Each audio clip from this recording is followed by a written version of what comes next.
Hello everyone and welcome. In this video we're going to be checking out the 2015 Chevrolet Trax. This is a small four-door crossover utility vehicle with seating for 5. And this particular trim is the Trax LTZ. Up front you do have fog lights as well as body colored mirrors. Total MSRP as tested comes to $25,905. Now checking out the trunk. Actually a pretty good size, and you've got 60/40 folding rear seats. Underneath here you've got the spare tire as well as some tools. The other cool thing is the front passenger seat folds flat, so if you need to store something longer temporarily, you can store something up to about 8 feet, so that's a pretty cool feature. Okay, let's have a look under the hood. Now the first thing you'll probably notice is the engine is a bit buried in here, which kind of does make it a little bit more difficult to service as far as how far you've got to reach down in here, though that does keep the center of gravity of the engine a bit lower. You also do have this plastic engine cover, but it can be removed, and that just simply gives you access to the spark plugs. Now checking for serviceability, you've got your air filter here over on the left, your coolant reservoir, your windshield washer fluid, you've got your battery, easy access on the driver's side. You've got your fuse box right here and your brake fluid reservoir. Then you've got your engine oil fill right down here and an engine oil dipstick. This is a 1.4 liter inline 4-cylinder turbocharged gasoline engine. It has dual overhead cams with variable valve timing on both the intake and the exhaust. It features a cast iron block, which is becoming a bit more rare these days as aluminum is quite a bit lighter, but it does have an aluminum head. The engine produces 138 horsepower at 4,900 RPM and 148 pound-feet of torque at 1,850 RPM, so you do get your peak torque fairly early on. So let's follow the path of the intake air. The air initially comes in up front here, where it then passes through the air intake filter. After passing through the filter, it then travels down to the turbocharger. After traveling through the inlet of the turbocharger, it passes down and then towards the passenger side of the vehicle to the intercooler. The air travels across the intercooler up front. Then it travels back up, passes through the electronically controlled throttle body, and then into the plastic intake manifold. You can see there, pretty common these days. And then into the engine. Then after passing through, it travels out the exhaust through the exhaust side of the turbocharger and then out to the rear. Single exhaust pipe, very simple setup, travels to the rear, enters the muffler, and then out a single tailpipe. On this particular model, the power is sent through a 6-speed automatic transmission to the front wheels. 18-inch wheels with 215/55 Continental tires on all 4 wheels. Up front, 11.8-inch ventilated disc brakes matched with a McPherson strut style suspension. Here you can see the lower control arm, the steering linkage, the anti-roll bar which matches up with the strut, and then behind that the CV joint where you've got your drive axle coming in. In the rear, 9-inch drum brakes. This is becoming pretty rare in modern cars as they don't have quite the heat dissipation of disc brakes. This is matched with a torsion beam style suspension, separate spring and shocks. So here you can see the shock and spring. Having them separate allows for a bit more room in the trunk. And then you can see in black going all the way across, that's the torsion beam connecting the 2 sides. So viewing the torsion beam from another angle, you can see if this side were to move up, it would rotate this torsion beam, which goes all the way across, and then that would resist the motion of this rotating. All right, let's have a look at the interior. Keyless entry, so you've got the key fob to lock and unlock the vehicle. You can also remote start by holding this button right here.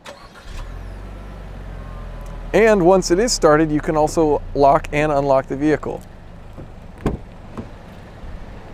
Leather seats all around and electronically adjustable driver's seat. Okay, checking out the interior, plenty of leg room, and you can adjust the steering wheel so that you won't have any contact with your knee.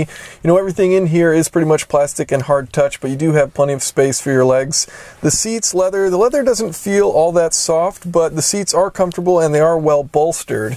The steering wheel here, leather wrapped. The leather is very soft on this, and you do have plenty of controls on here, so you've got your cruise control.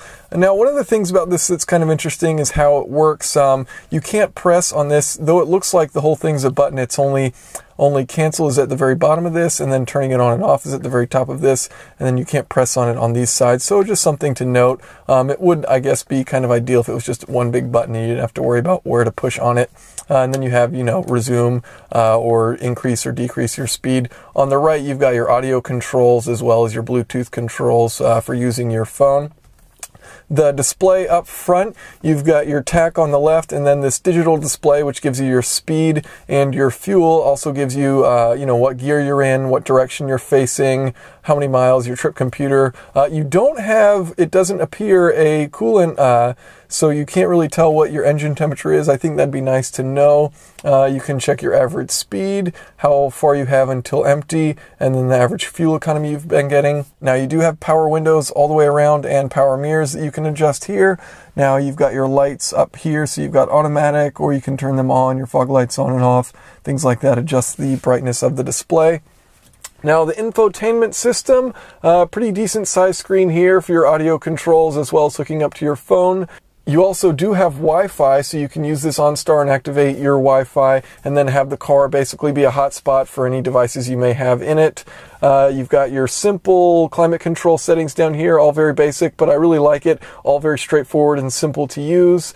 You've got your traction control button here, so if you just press this, you can turn off traction control. If you press it and hold, you will also turn off stability control. So there you can see that just went off. Then also you've got heated seats, so for both the front passengers, and that's just a simple button right here in the center of each of these two dials. Now as far as storage, plenty of storage. You've got little compartments throughout. There's some here in the door. You've got this little down here. Then you also have here. So you've got these two sections for the glove compartment. And then you have 4 cup holders up front, and you also have cup holders in the rear, so it's not like these are also for the rear. You have 4 cup holders, so plenty of space. Then you've also got this little compartment right here in front of the gear shift. You've got your power outlet right there, so a lot of space for all of your stuff. This thing, the emergency park brake, does seem a little bit cheap. It's kind of got this cover here that isn't really attached to anything. But aside from that, the interior is pretty straightforward. Everything's simple to use, and I really do like the amount of storage compartments that it has. You also have one more storage compartment, which is underneath the front passenger seat. Now, as far as visibility is concerned, out the front and to the sides is very good. Now, looking out the back, it's a bit restricted as you have these large pillars back there, so that can make it a bit tricky. You will have a decent blind spot in that area, but you do have a reverse camera, and checking your blind spot here isn't too bad. So sitting in the rear, I have the front driver's seat adjusted to where I will be sitting, and as you can see, there actually is a decent amount of leg room. You can fit, I'm 6'1", and I do fit back here. Also a decent amount of space for my feet, which is nice. They don't feel too cramped in there, and they've got a decent amount of height above them. You do have power windows back here, and you also have a regular 3-prong outlet, so that's nice. And then in the center here, you can fold this down, and you have 2 cup holders. Now, if I scooch over and sit in the center, definitely a bit more cramped, and headroom becomes more of a concern, but headroom when you aren't sitting in the center is actually pretty reasonable, as well as leg room. Okay, let's go for a test drive. Now, one of the first things I noticed when driving this is that when you start it up, the backlight for the display doesn't automatically come on, which is a bit strange because you can't really read it without the backlight on. You can a little bit, but when it's fairly bright outside, it makes it pretty difficult to read. And so there's 2 things that'll happen. You can either keep driving and eventually it just seems to turn on, or you can turn this little knob on the left with the lights, and then it'll turn on the backlit display and you can read everything fine.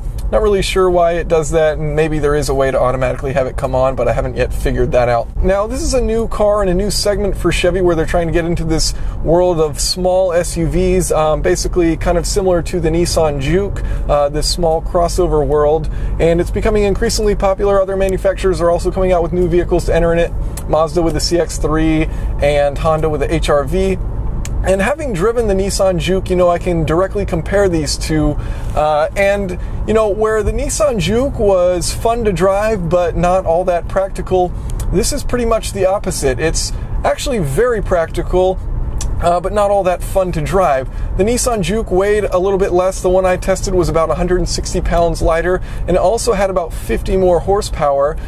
So, it was quick and nimble, whereas this really isn't as much. But this is larger in every dimension than the Nissan Juke, length, width, and height. It has far more cargo space and a lot more storage compartments. So it's a very practical car, and I think ultimately that's what matters in a segment like this, not necessarily how fun to drive it is, which it's always nice to have a car that's fun to drive, but ultimately you're not buying a Nissan Juke or a Chevy Trax or something like that because you're an enthusiast that wants an awesome, incredible sports car. You also want some practicality built in, and that's what this does very well. So, you know, you can fold down that front seat, you can fit 4 adults, and I think that's pretty great. Whereas, you know, in the Nissan Juke, you didn't have all that much storage space if you had the rear seats up. Now, driving dynamics of this, both the accelerator pedal and the brake pedal kind of have this little dead zone initially. And I don't want to really say dead zone because it does do something, but there's a good amount of travel in both pedals. And for both pedals, that initial amount of travel doesn't really influence much of what you're doing. So the brake pedal, you've got a good amount of play before you start braking, and the throttle pedal, you've got a little bit of play before you start actually accelerating hard. Now that said, I think both of the pedals feel pretty good once you get past that initial part, and I actually think the brake pedal feels really good regardless. It has a nice amount of resistance that builds up as you press on it firmer, and you know, it correlates very well with how hard you're actually trying to brake and how hard you are braking. Through the corners, you know, you do have a good amount of body roll. It definitely does act like an SUV. You know, I mentioned the Nissan Juke kind of felt like a car when you were driving it around, and it did. This definitely does feel like an SUV.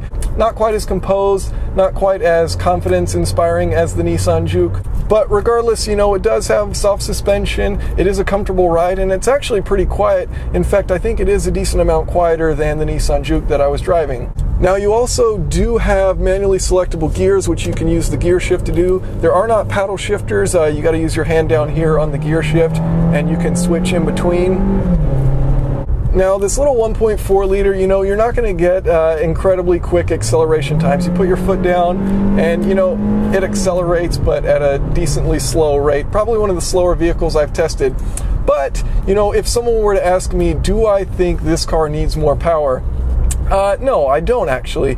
You know, and the reason being is because it gets really good fuel economy. So compared to the Nissan Juke, it has 2 miles per gallon better EPA, highway rating, and 2 worse in the city. So about the same fuel economy, even though it is a little bit larger and a little bit heavier. So that's pretty impressive. In my own testing, it did a little bit worse than the Nissan Juke, but regardless, it got very good fuel economy numbers. And I do think it's enough power to get you around. I mean, if you've got other people in the car, you know, it might start to feel a bit slow, but ultimately I feel like it's sufficient for what this car is aiming to be and what it's trying to do, and that's just this really practical small SUV that gets solid fuel economy. So I've completed my fuel economy test course, approximately 53 miles with some city and hills mixed in with primarily highway. Now this car is rated 26 in the city, 34 in the highway, and as you can see, it achieved 38.1 miles per gallon. So pretty good fuel economy out of this 1.4 liter. Okay, let's get a quick highway pull in from a stop. Foot down.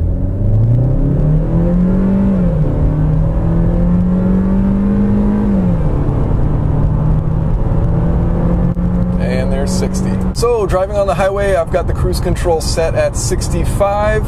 You know, actually not too bad as far as noise in here. A little bit of tire noise. Most of what you hear seems to be a wind noise, but it actually is pretty quiet. I did take a decibel reading and it was looking like about 76, 77 decibels. And this is a pretty rough highway, so not too bad. And actually a little bit under what I tested for the Nissan Juke. Ultimately, I find this to be a very practical, small SUV, which you can actually fit adults in, and you can actually fit a decent amount of cargo in at a reasonable price, regardless of the fact that, you know, the engine isn't all that potent. Thank you for watching. If you have any questions or comments, feel free to leave them below.